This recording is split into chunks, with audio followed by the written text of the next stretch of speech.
அனைவருக்கும் வணக்கம். நலமுடன் நான் உங்கள் கிராமத்து தோழி. இவ்வுலகில் அனைவரும் நலமுடன் இருக்க பிரபஞ்சத்திற்கு கொடான கோடி நன்றிகள் பல. இட்லிக்கு மாவு அரைக்கும் போதெல்லாம் இதை மாதிரி சுட சுட செஞ்சு சாப்பிடுங்க. சூப்பராக இருக்கும் மழை காலத்துக்கு. மழை காலத்து இட்லி மாவு போண்டா செய்யலாம் வாங்க. அதுக்கு அரிசி மாவு ஒரு 3 கையளவுக்கு எடுத்துக்கிட்டேன். 1 கையளவு உளுந்து மாவு எடுத்துக்கலாம். எடுத்து இதை நல்லா கையை வச்சு நல்லா கலந்து விட்டுக்கலாம். இட்லி மாவு நீங்கள் ஏற்கனவே கரைச்சி ரெடி பண்ணி வச்சுருந்தாலும் அதுலேயும் செய்யலாம். கலந்து வச்சுருக்க மாவை எடுத்துக்கலாம். இது கூடவே பொடியாக நறுக்கின பச்சை மிளகாய், பொடியாக நறுக்கின கருவேப்பிலை, கொத்தமல்லி, ஒரு 2 வெங்காயம் பொடியாக நறுக்கி இது எல்லாத்தையும் சேர்த்துக்கலாம்.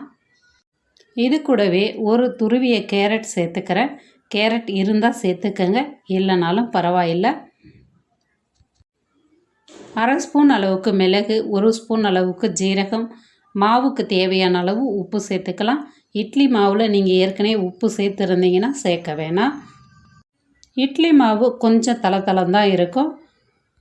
எண்ணெயில் நம்ம போண்டா போடுற பதத்துக்கு வேணுன்றதுனால அரிசி மாவு கொஞ்சம் கொஞ்சமாக சேர்த்துக்குங்க.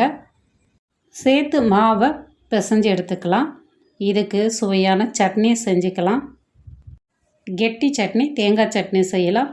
ஒரு 3 பச்சை மிளகாய், ஒரு துண்டு இஞ்சி, தேங்காய் மிக்ஸி ஜாரில் சேர்த்துருக்கேன். அது கூடவே 3 ஸ்பூன் அளவுக்கு வறுகடலை, தேவையான அளவு உப்பு சேர்த்து அரைச்சி எடுத்துக்கலாம். சட்னிக்கு தாளிப்பு தேவையில்லை. உங்களுக்கு தாளிப்பு வேணும்னாலும் சேர்த்துக்குங்க. வாணலில் எண்ணெய் சூடு பண்ணிவிட்டு கலந்து வச்சுருக்க மாவை சின்ன சின்ன உருண்டைகளாக எடுத்து எண்ணெயில் சேர்த்துக்கலாம். எண்ணெய் நல்லா சூடானதும் மீடியமான தீ வச்சுக்கோங்க. சின்ன சின்ன உருண்டைகளாக போட்டுட்டு 1 நிமிஷம் கழித்து கரண்டி வச்சு கலந்து விட்டுக்கலாம்.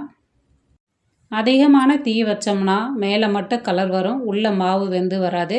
அதனால் மீடியமான தீ வச்சுட்டு கலந்து விட்டு எல்லா சைடும் நல்லா வெந்ததுக்கப்புறம் எண்ணெயிலேருந்து வடிகட்டி எடுத்தோம்னா சுவையான சூப்பரான